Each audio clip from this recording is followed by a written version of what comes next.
Welcome to Popternative, where we dive into topical discussions from the worlds of pop culture, social media, and sports. Here is your host, Peter Remoliotis, aka PD Beats. Hello and welcome to the Popternative podcast. This is the podcast where we have digital discussions, the worlds of pop culture, social media, sports, TV, film, everything really. As always, I'm your host, Peter Remoliotis, and on Twitter, you know me as PD Beats. My guest this afternoon, he is an actor, he is a comedian. You might recognize him as Reggie in HBO's Ballers. London Brown is with us. London, welcome to Popternative. Hey, man, thanks for having me. I appreciate it, man. Hope all is well with you guys on your end. Yeah, no, absolutely. So, whether, you're a actor, a writer, a musician, a comedian, I like to categorize those people as storytellers. When did you kind of decide that you wanted to be a storyteller, London?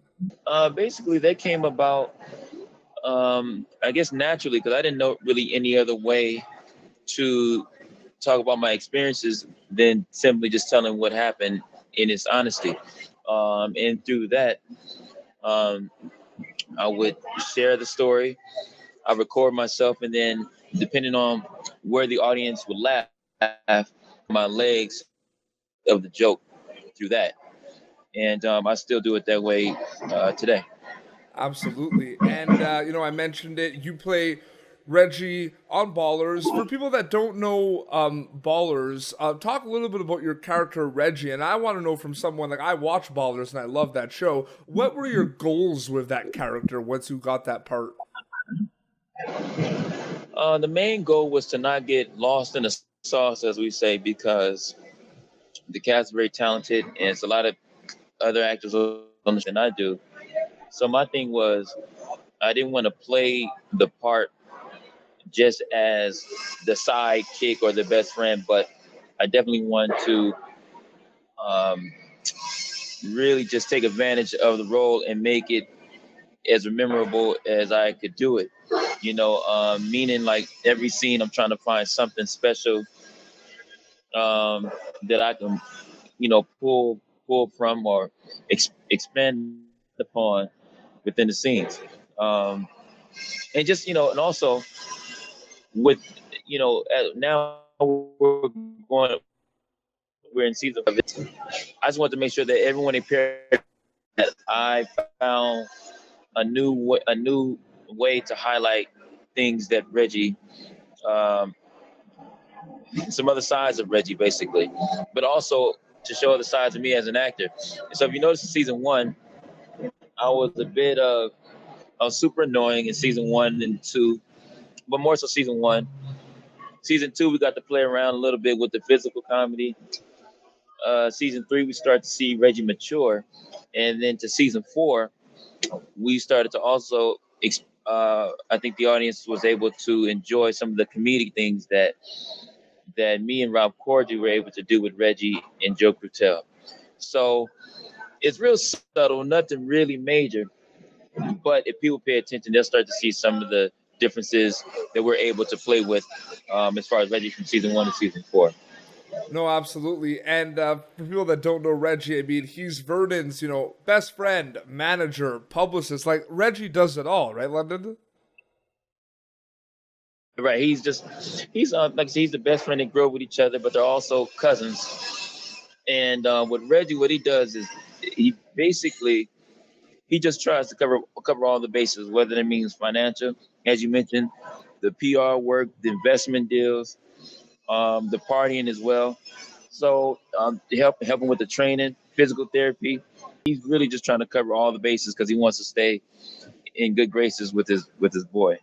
I want to talk a little bit about your experiences on Ballers. We had Carl McDowell on the show who played TTD, and he talks about, going on set every day is amazing. It's like a big family. What's your experiences like on the set of Ballers, London? One thing I do like about Ballers is that there aren't any egos on set. Everyone is super cool, good vibes, and that allows the work atmosphere to be very productive because no one's trying to be a diva. Everybody is really real cool, real good energy. Everybody's approachable, even offset. Other people that run into me talk to me about how they met other actors on the show. and they were just as cool as I was. So everyone's really chill. What was kind of the what was your kind of first kind of feelings when you found out that you were going to be Reggie in this show about football and the NFL on HBO, which is such a big network? What was kind of going through your mind? The main thing was kind of what I mentioned. I just didn't want to get lost in the mix, and so it's just one of those things where the main thing for me was just to make sure that I was coming in on set very professional, very ready to go, prepared, um, and ready to roll. And I just wanted to make sure I wanted to stand out, not to pull focus, but I just didn't want to get forgotten about more. So that was my thing, was to make sure I came to set very prepared and as best I could, and just make sure I was ready so that the other actor playing off me, I can give them something to work with, as far as finding moments and whatnot, and whether it means comedic things or going off script to poke fun at Spencer, stuff like that was what I want to find moments and be very present. Absolutely. Um, I mentioned briefly that you're also a stand-up comedian. Obviously, acting and stand-up comedy are different kind of beasts. You're going to tackle them in different ways. But what do you kind of find are the hardest things about both? And is there something that's challenging about acting that's not challenging about stand-up comedy? Like talk a little bit about that. I think that the challenge that I get from doing stand up is just always got to create new material and work out, stay in the clubs. And I don't want to say it's the hard part, but that's just part of the work process, is always working on material.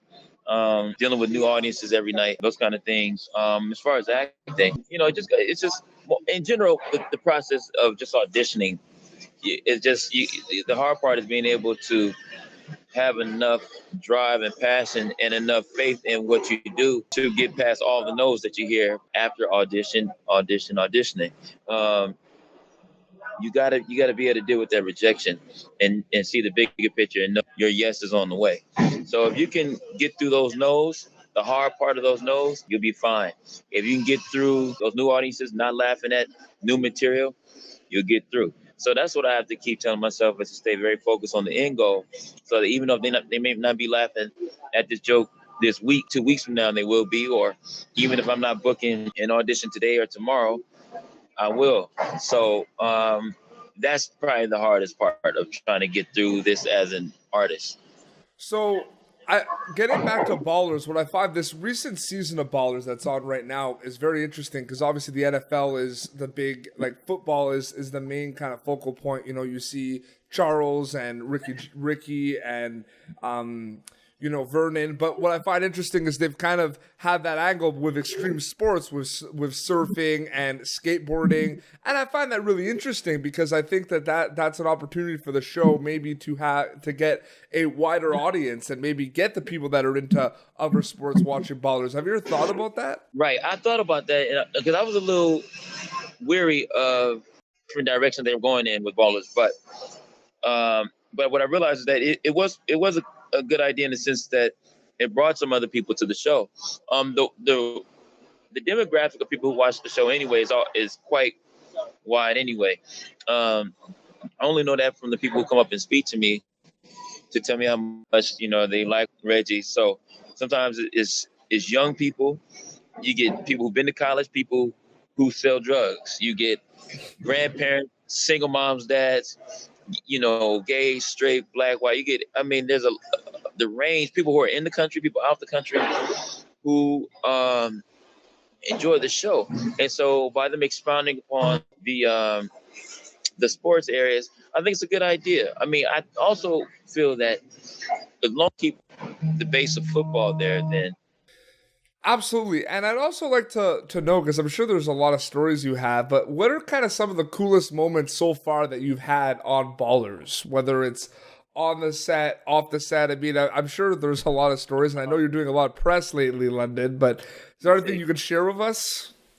I think one that I share is how one time I was coming out of a Foot Locker or a shoe place out in Miami, season 2, and this guy walks into the store and he sees me and balls his fist up.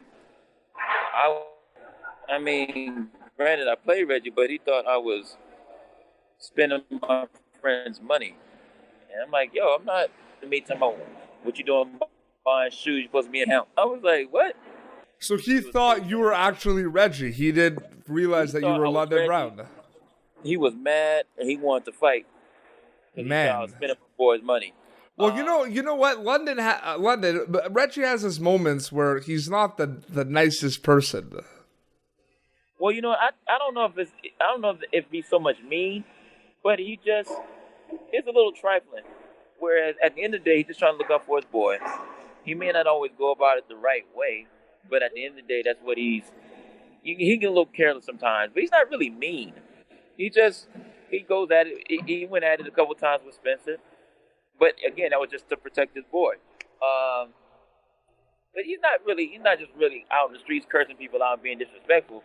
He's just standing up for his boy. He just wasn't going about it the right way when he first started. But that's why I think people are actually liking Reggie now in season 4, because they are seeing that Reggie is trying to mature. He's trying to do the right thing. He's learning some stuff from Joe.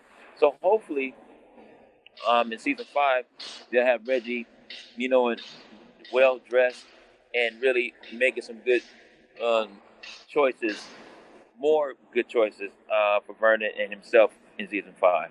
And a question too is, we always try to ask about social media on Popternative. You're really into those, Instagram live streams. I see that big time on your social media, London, and it seems like you're an actor who's really into social media and about, engaging with the fans and everything. It could be a double-edged sword. There's some good and bad things about social media, but what's your overall kind of take from social media as an actor working on a show like Ballers or doing stand-up?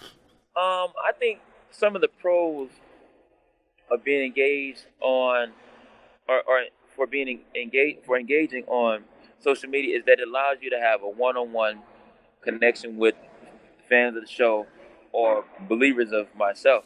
So when I run into people on the street and I'm able to say, hey, they say, yo, we like what you do on Ballers and that kind of thing, I'm able to acknowledge them and say, yo, let me give you a shout out.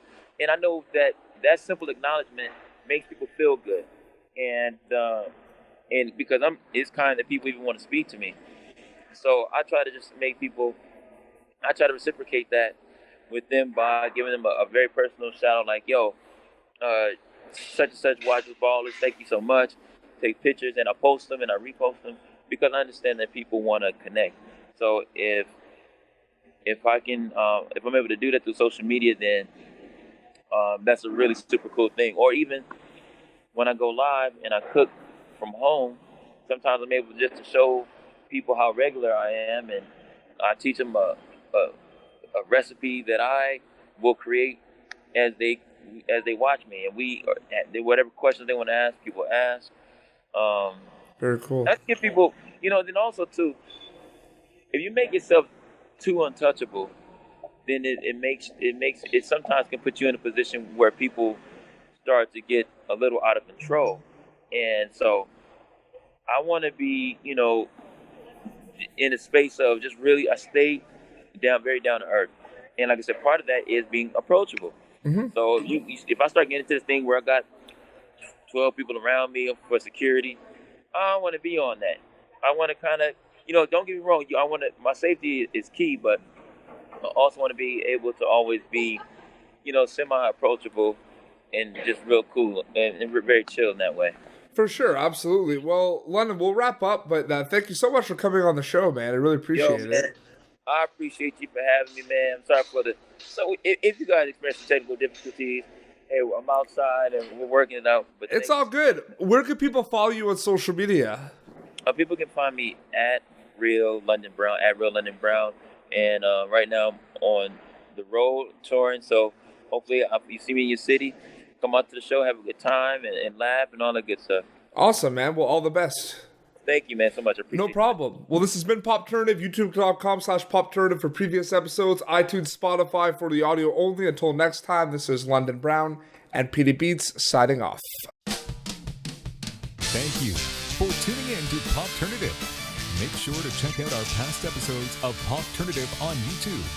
Be sure to like Popternative on Facebook and follow us on Twitter. This has been an Autograph Communications production.